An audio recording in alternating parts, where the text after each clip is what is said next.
Okay. Since 2013, I've had this burning desire to solve problems. I love solving problems. Ever since I stopped doing being suicidal and depressed, I wanted to solve problems. It's one of the things I learned that about myself when I was self-developing. And so, ever since then, every time I come across a problem, it's almost like a kid with a brand new toy. It's like I can't wait to come up with a solution to solve this problem. And that's what I did. Every problem I came across. Didn't matter if it was my problem or somebody else's problem or a problem that was causing people issues. It didn't matter. I love to strive to come up with solutions to problems. And it simply was just me either overhearing people about a problem or it was a problem somebody presented to me. It didn't matter. If I came across a problem that I learned about or overheard about, I worked on it. Like my uh, late grandpa's farm, there was a dam that was built, and that dam caused flooding every year on that farm. Every year, that farmland is now worth only $5. Only $5 because of floods. And that when when I learned of that, I was like, what can I do to solve this problem? Flood control. And it just things like that kept happening. I mean, like it wasn't like days till I came up with a solution. It's almost like the solution just boom popped in my head.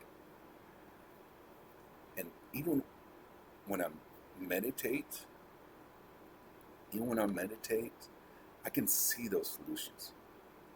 I can visualize those solutions. It's almost like I'm seeing them working. And it's really cool to tell you the truth. I mean, when I was working on coming up with an updated version to the bomb shelter, which turned into an underground city, to see the waterfall and to walk through the halls to the other side where the housing was, it was it was neat. I mean, it was breathtaking. I could see it. It's hard to describe what I saw. So I'm good. I'm not good with words. So from that point on, back in 2013, my main goal was to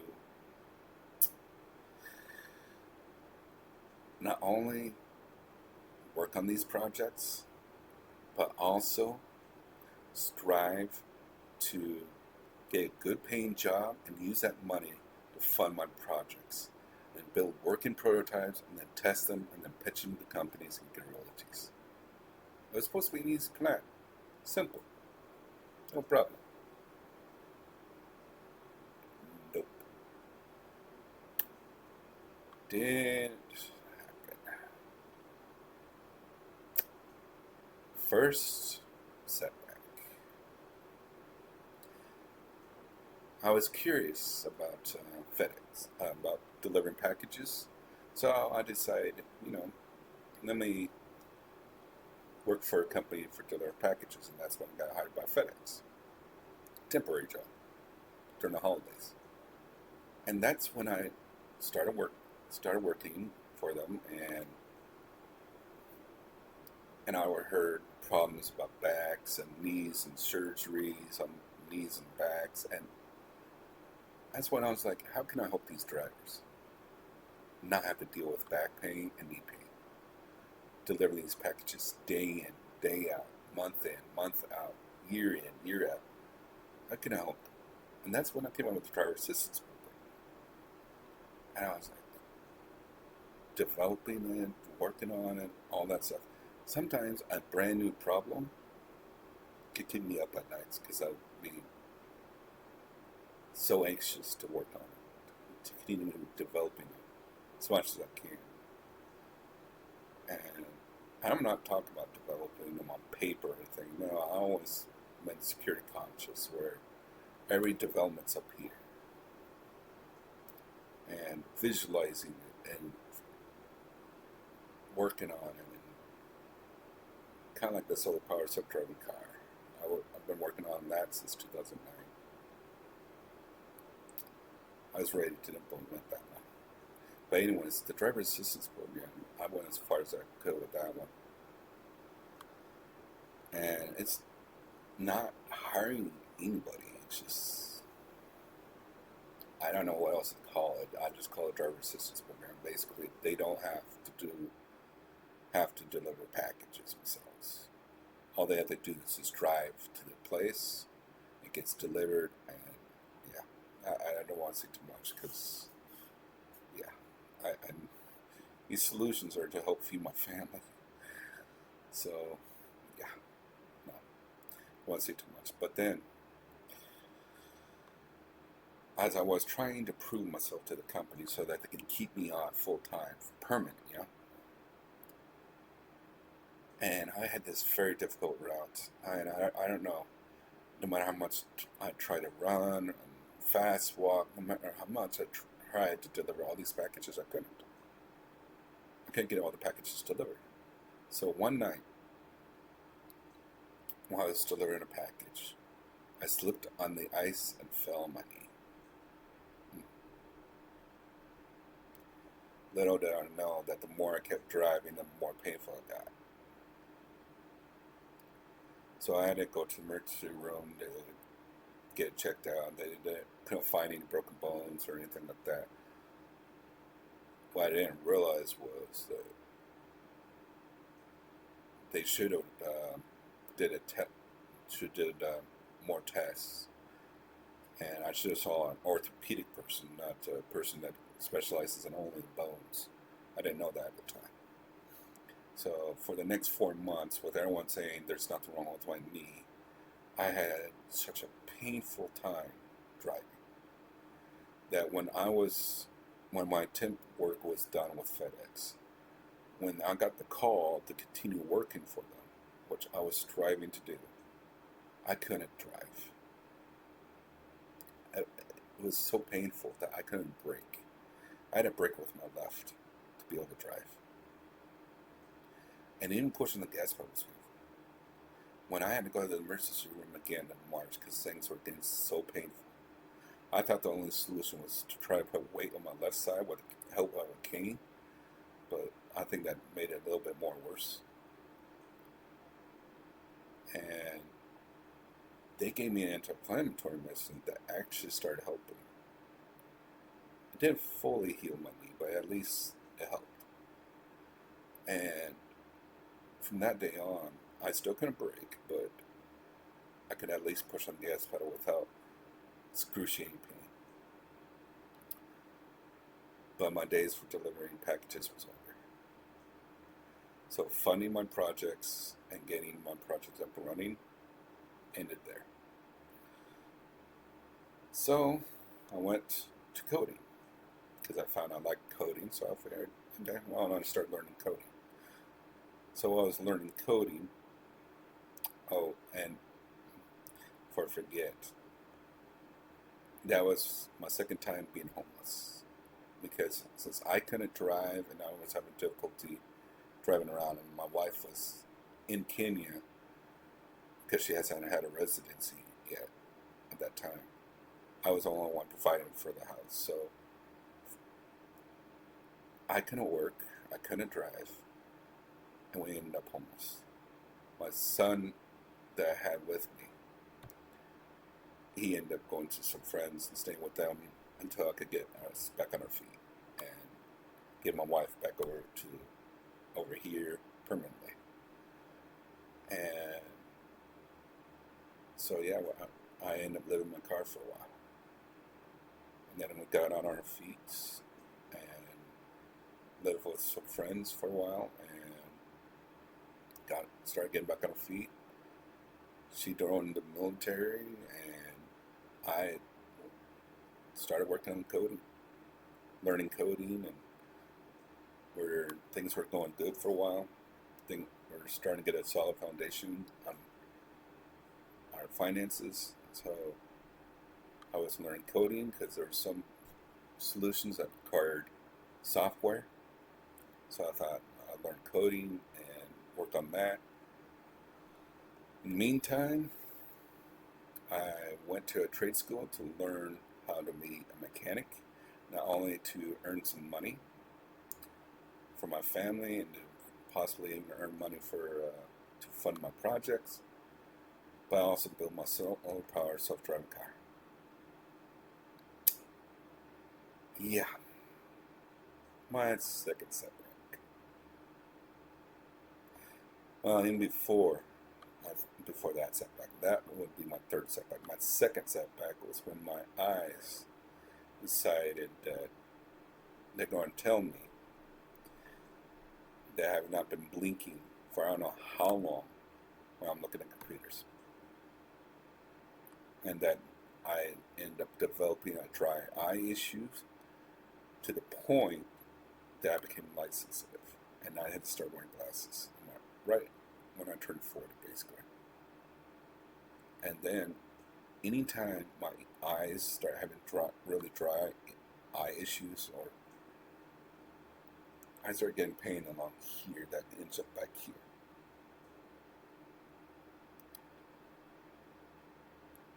That was my second setback because I was making learning coding difficult.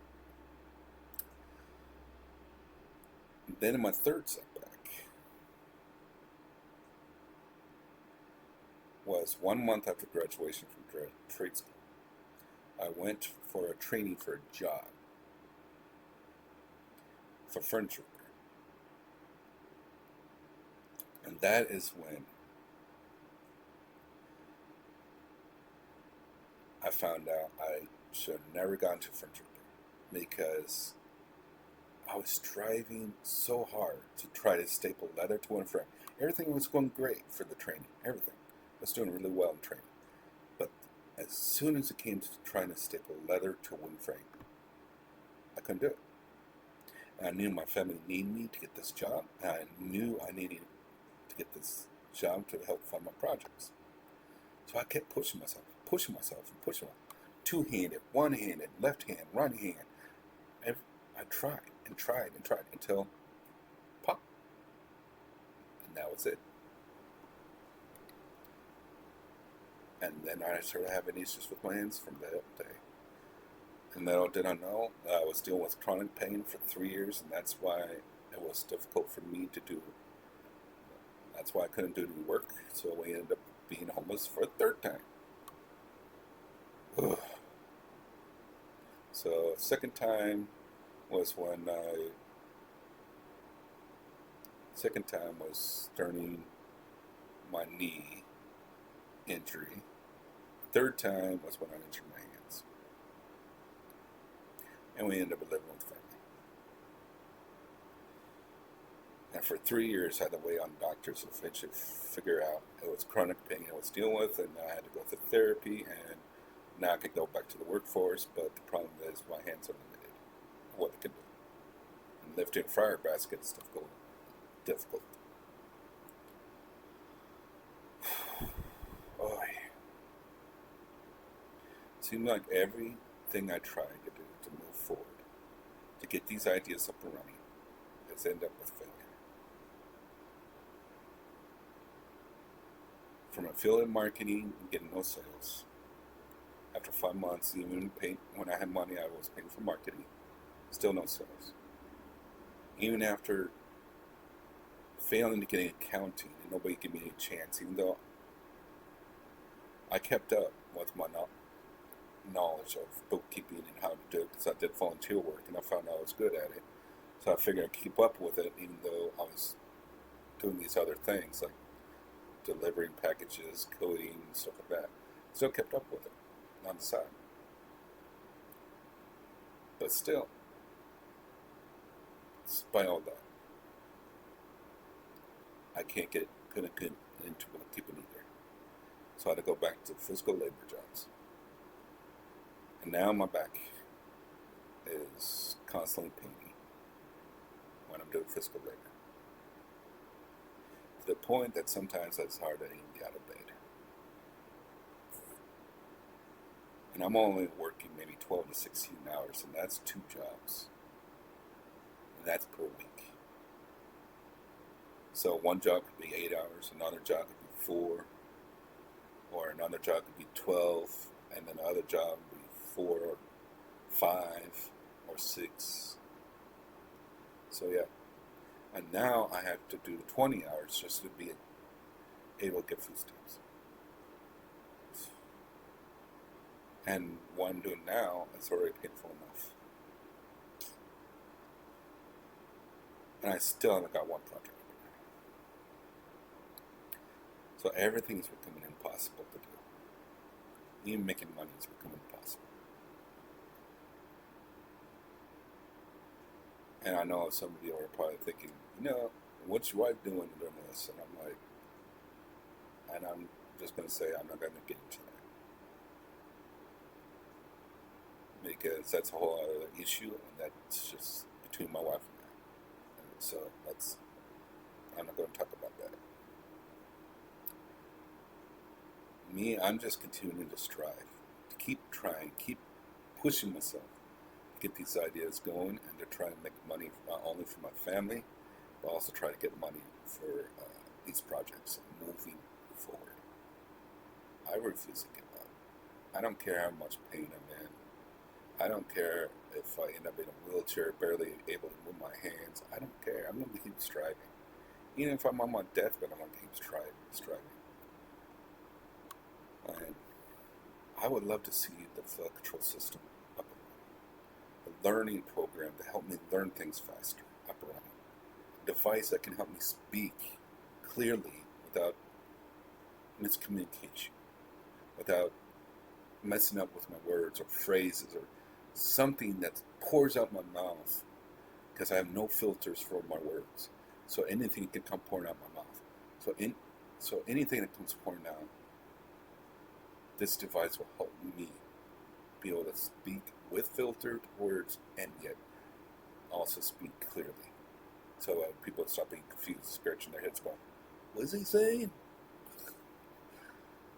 And also build my self-driving car and get the driver assistance program up and running, get the software for customer service agents up and running, and then finally start working on my starship design and habitat for hostile planets or even hostile environments, and then underground cities, underground farming systems, and drones that can mine asteroids. All these I would love to do. And I know there's been so many setbacks. I've been homeless 3 times. We ain't go homeless for 4th time. Oh no. But all I know is this: we're just plugging away and keep going and keep striving. That's what I keep doing. Even though nobody supports me, nobody's in my corner, nobody's encouraged me to keep going. It's all me. I still keep going. I was taught when I was a child, to do everything myself, to learn everything on my own, to figure out everything on my own. And ever since then, I've continued that.